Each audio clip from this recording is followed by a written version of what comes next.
Welcome to the Shortwave Radio channel, and I know quite a few of you like that I post these little updates of where we are at on Solar Cycle 25. So Solar Cycle 25 is where we are at this moment in the solar activity. We, of course, now are in the downside of Cycle 25. So today, as I'm posting this video on April the 20th, of course, we have a sun that's quite quiet, not a lot of sunspots. We have the sunspot number is only 35. We have a solar um, flux that is 106, just above 100. And one of the things also that I've noticed a lot, and this often goes hand in hand with lower solar activity, the amount of coronal holes on the sun is increasing. And this is a phenomena that happens more often. It happens at any time, but it happens more often. And the coronal holes are often bigger when solar activity gets lower. So we are in the downside, but we are still in a part of the cycle that is exciting and fun. Yeah, we've passed the peak. So we see here that the peak August 2024, and that is the highest peak we've reached with a monthly value of 216.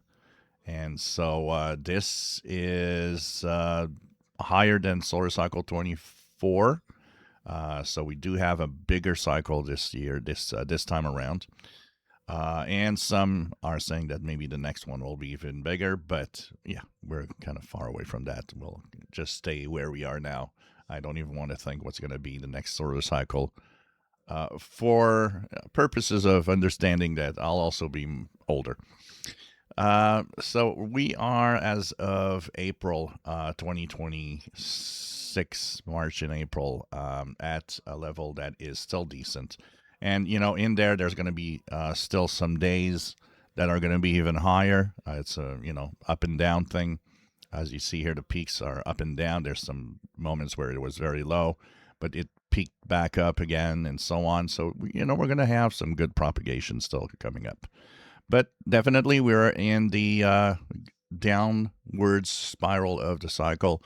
So things are going to be a little more a little maybe less interesting for the higher frequencies at some point, but there's still some good days to come. As you see here, the solar minimum is not expected to arrive before getting around 2030, 2031. So we still have a couple of good years left to listen to the radio on shortwave for the higher frequencies. Remember that, I see this all the time. I see people saying, oh, well, when solar cycle gets to the minimum, I guess we won't listen to the radio. And this is really not understanding what the solar cycle is all about. As I'll say it very often, some of the best DX I've ever had were often during solar minimum. It is untrue that in solar minimum conditions are bad. The higher frequencies are not going to be there, but there is a lot to listen to still in terms of radio. It's just that you do your radio in lower frequencies for the most part. So, we're in the downwards part, but we're still more than halfway before getting to the minimum, and we're still going to have a lot of days left for what's happening. I will share the spaceweather.com website, which is a great website to know what's happening with solar activity and a few other little things. If you enjoy my videos, please subscribe, give us thumbs up. Thank you for watching.